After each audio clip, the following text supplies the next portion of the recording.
Bapak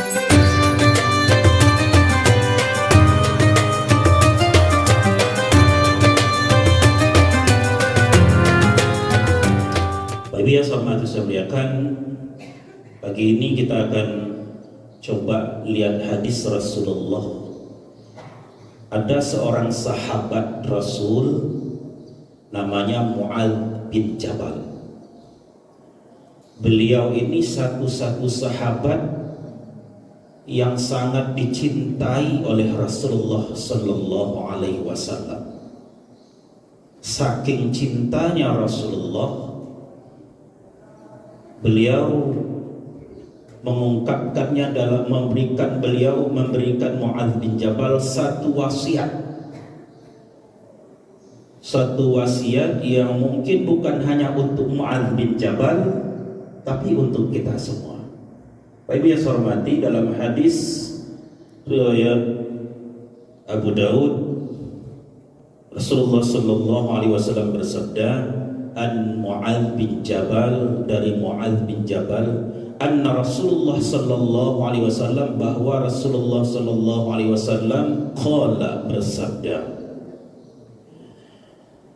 akhadha biyadihi, suatu hari itu Rasulullah Sallallahu Alaihi Wasallam itu menggandeng tangan Mu'adz bin Jabal. Dia gandeng, dia pegang tangan Mu'adz bin Jabal. Dia berkata, wa qala ya Mu'adz, wa wallahu inni la uhibbuka, hai Mu'adz, saya sangat sayang dengan kau. Ya, kan? Bahkan diulang, wallahi wa inni la uhibbuka ya Mu'adz, hai Mu'adz, aku sayang niat dengan kau. Jadi kalau orang ngomong kayak gitu tuh, kayak mana lah perasaan hati kita tuh kan, bukan berbunga-bunga, tapi berdaun-daun, ya, berbuah-buah, ya, mungkin berdahan-dahan gitu ya. Oleh karena itu kata Rasulullah, usika ya Mu'adz, aku ingin berwasiat kepada Mu'adz. Apa wasiat Rasulullah kepada Mu'adz? Ya Mu'adz, la tada'anni fi duburi kulli salatin taqul.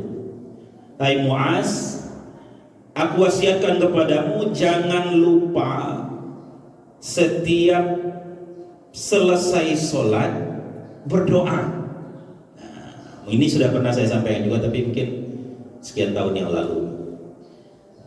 Berdoa, apa doanya? Mungkin Bapak Ibu sudah hafal sekali ini, apalagi Ustadz Hasbul, ya, itu sudah di luar kepala, apa di luar kopiah. Kalau di luar kopiah, kalau ibu Ad itu lah di luar kelekung. Apa doanya? Nah, doanya, Allahumma a'inni ala dzikrika wa syukrika wa husni ibadatika. Coba kita baca sama-sama.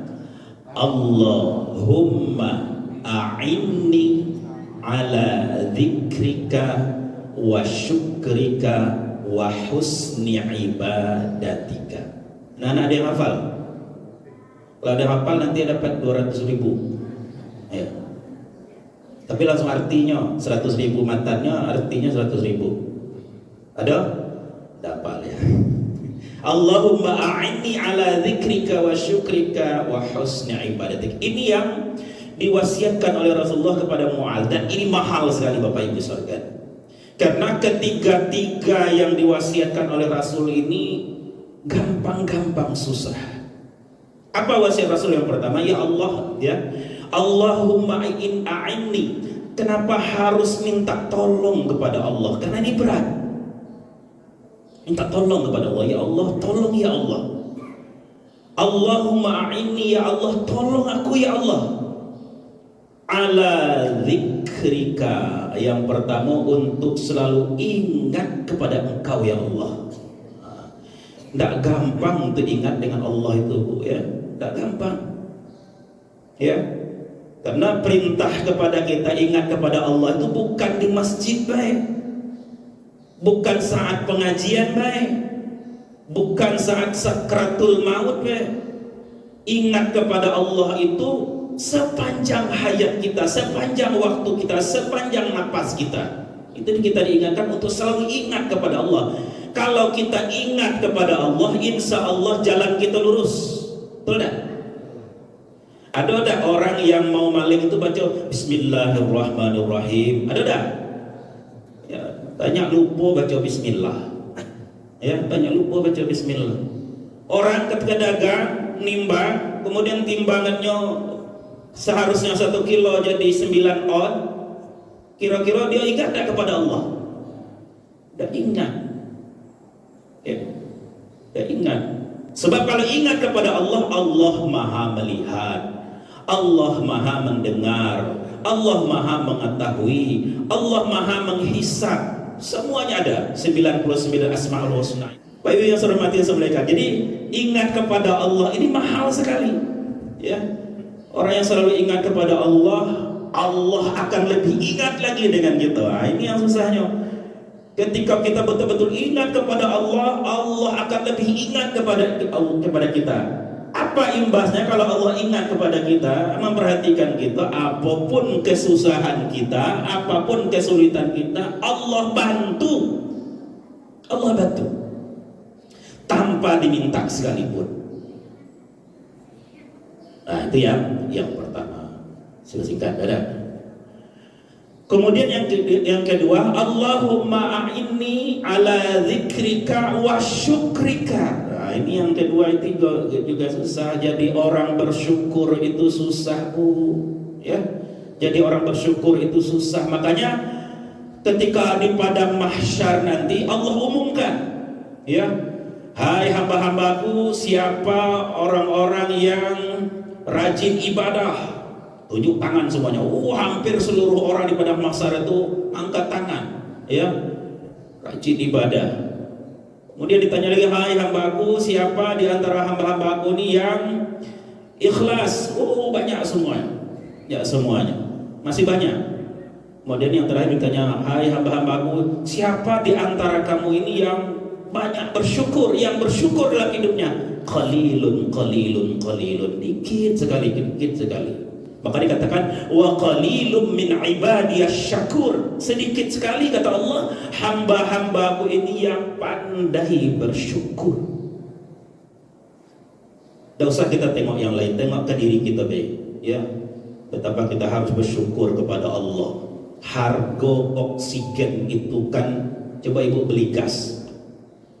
Yang kecil berapa sekarang? Yang kecil, gas kecil yang untuk apa tuh? Ustaz Hasbul pernah beli dan Pak Sapril mungkin yang pernah beli. Berapa Pak Sapril? Yang kecil itu paling tidak hampir 700 Pak Haji Badia. Oksigen yang kecil itu, apalagi yang besar, ya. Taruhlah 500 lah oksigen itu, paling tahannya 3 jam. Kalau kita hidup sehari 24 jam, 3 kali berapa duit itu? 500 kali 20 3 bagi 12 24 berapa duit itu? 4 juta. Nah, untuk sehari kita perlu duit 4 juta kalau kita tergantung dengan gas itu. Tapi Allah maha mengasihi. Allah gratiskan gas itu kepada kita, oksigen ini kepada kita. 24 jam kita tidak bayar. 24 jam tidak bayar. Bahkan bisa sepanjang hidup kita tidak bayar. Apa yang harus kita ucapkan? Alhamdulillah, bersyukur kepada Allah. Dengan cara apa?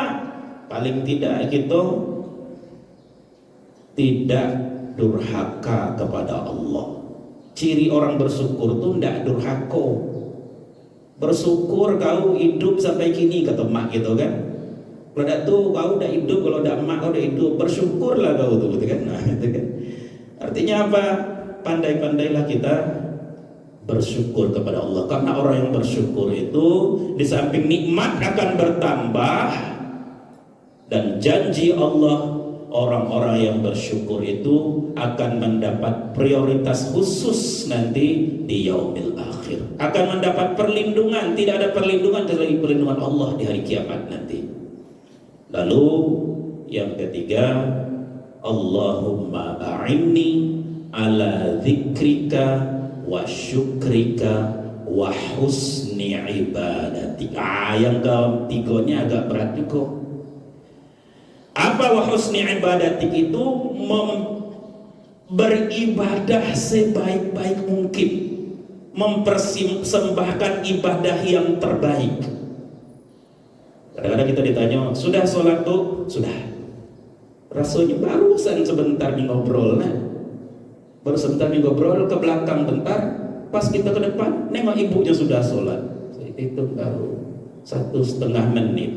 Sholat zuhur, 1,5 menit 4 rakaat. Kira-kira itu ibadah terbaik dah? Halo, ibu-ibu? Kalau bapak-bapak lah jelas ya, suko yang kilat-kilat. Ya. Jadi ibadah terbaik itu apa? Kalau sholat, ibadah terbaik itu kita mulai dari uduk. Uduk, usahakan uduk yang terbaik. Kita tahu syarat dan rukunnya. Rukun uduk ada berapa? Ada yang tahu? Anak-anak ada yang tahu rukun uduk ada berapa? Nanti ada pengajian khusus fikih nanti ibu ya. Ada rukun uduk. Kita mulai dari niat. Kemudian yang kedua, membasuh kaki pemuka dulu. Membasuh muka. Kemudian yang ketiga, membasuh kedua tangan. Yang ketiga, sudah pakai tangan, menyapu sebagian kepala. Kemudian kuping diapain? Membersih kuping ya. Kemudian yang berikutnya, yang kelima, membersihkan kaki. Baru yang terakhir yang keenam. Ada tahu yang keenam? Kalau yang tahu yang keenam itu harga hadiahnya agak besar nih. Apa yang keenam?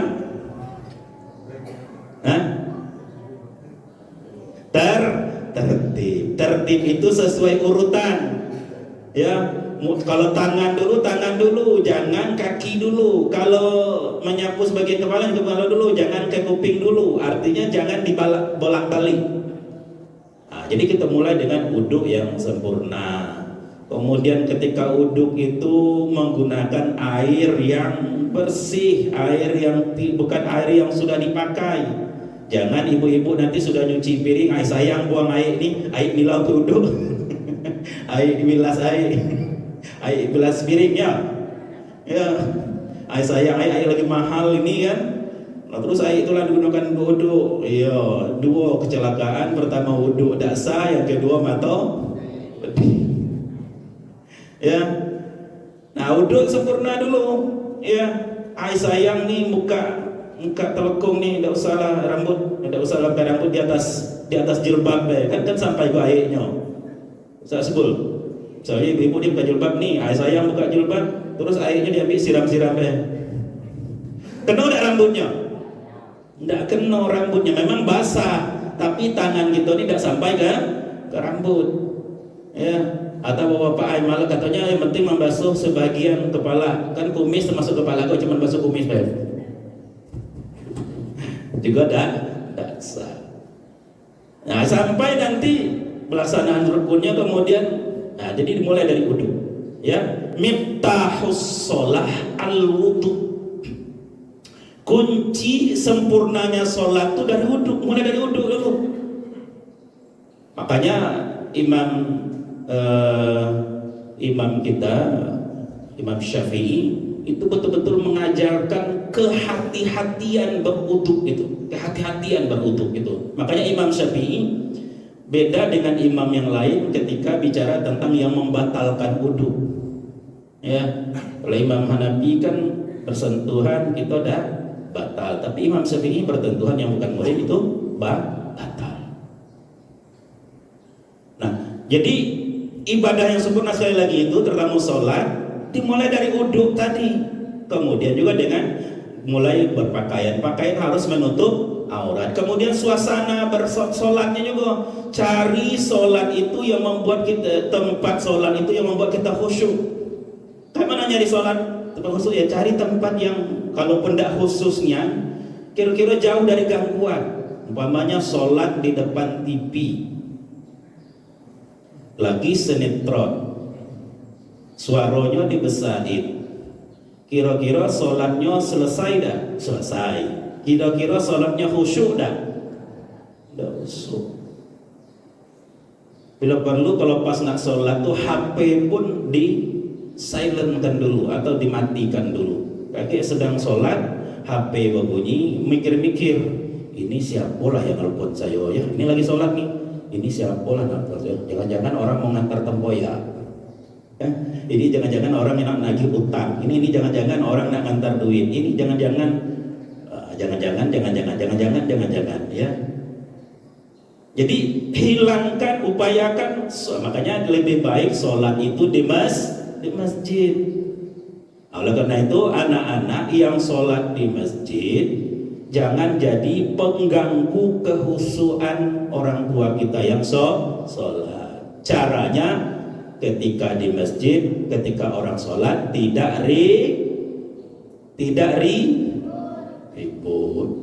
Maka kita terima kasih kepada ustadz-ustadznya yang jadi malaikat mungkar, malaikat malaikat apa? Bukan Maliknya Ridwan, menjadi malaikat catat amal baik dan buruk itu apa namanya? Menjadi malaikat Raqib dan Atid. Nah, Ustadz Jaya jadi Raqib, Ustadz Atid jadi Atid ya. Ya, ketahuan anak cewek dengan hati-hati ini malaikat nih dua orangnya. Baik yang saya muliakan, 2 menit lagi. Jadi ibadah terbaik itu kita yang lebih paham.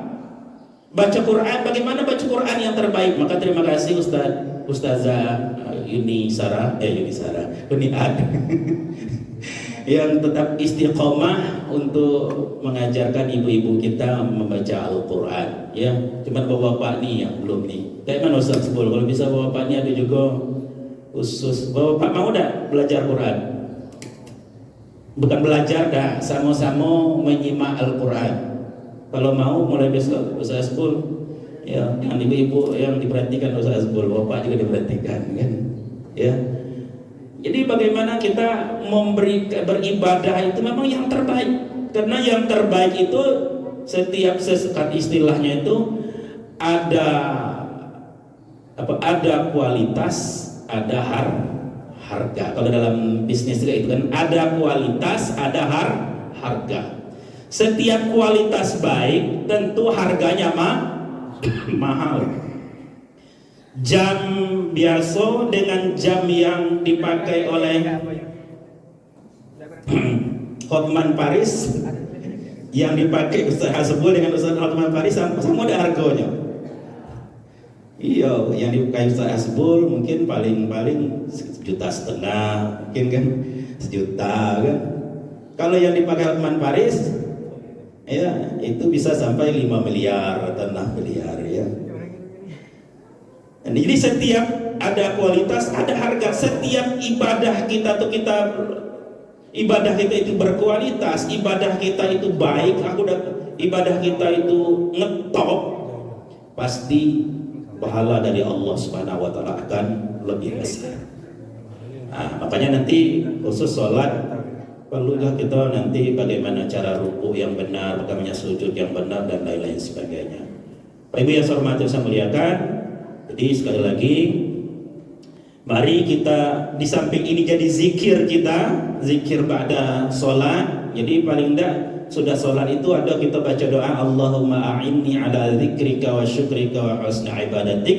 Tapi sesungguhnya pesannya bagaimana kita bisa selalu ingat kepada Allah, bagaimana kita selalu bersyukur kepada Allah, bagaimana kita selalu mempersembahkan ibadah terbaik kita kepada Allah Subhanahu wa Ta'ala. Jangan asal sholat misalnya, jangan asal sholat. Puasa, jangan asal puasa. Kemudian haji, apalagi haji, sudah jauh-jauh ke tanah suci Mekah, jangan asal haji. Makanya saya katakan dengan kawan-kawan, ada orang yang pergi ke Mekah, tidak ngapo-ngapo, balik mendapat gelar haji karena sudah ke Mekah. Tapi apakah dia sudah haji yang benar? Belum tentu. Dan ini yang kita lihat, dan ini juga yang saya alami, yang saya lihat di Mekah. Ada jamaah begitu datang ke Mekah hanya ikut sekali tawaf, kemudian yang bisa diwakilkan kalau bahkan ke masjid tidak pernah. Sholatnya mulai dari datang sampai selesai sholatnya di hotel tuh lah. Apalagi sedang umroh, yang namanya umroh. Kadang-kadang ada jamaah saya 2014 dulu, berangkatnya tidak sampai di depan masjid, tagak nak berak pula, tidak jadi ke masjid, balik ke belakang, balik ke hotel. Mulai malam tuh tidak ada lagi ke masjid, tidak ada lagi ke Masjidil Haram, tidak ada lagi ke Masjid Nabawi itu. Balik, ada katanya dapat umroh katanya. Ya, baik ya sama kan. Nah, jadi upayakan kita berusaha jangan asal, tapi betul-betul kita mencari kualitas. Mudah-mudahan Allah bimbing kita. Terima kasih. Wallahul muwaffiq ila aqwamit thoriq. Assalamualaikum warahmatullahi wabarakatuh. Doa Ustaz.